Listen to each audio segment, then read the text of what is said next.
It's Thursday night, 6:45, and we are drawing the winner from this bowl of this bowl full of Italian food. We've got whole black truffles, this wonderful truffle zest from Macucci's, capers, a jar of my sauce, some arborio rice, some artichoke pesto, some tagliolini, and a great recipe for mushroom risotto, a recipe for chicken piccata that you can use these capers in, and a secret copy of my marinara recipe to the winner tonight. Here goes nothing.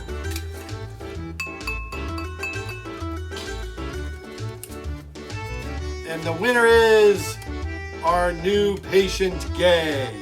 Congratulations, Gaye. You can pick this up at your next visit. White pasta bowl included. Have a nice weekend.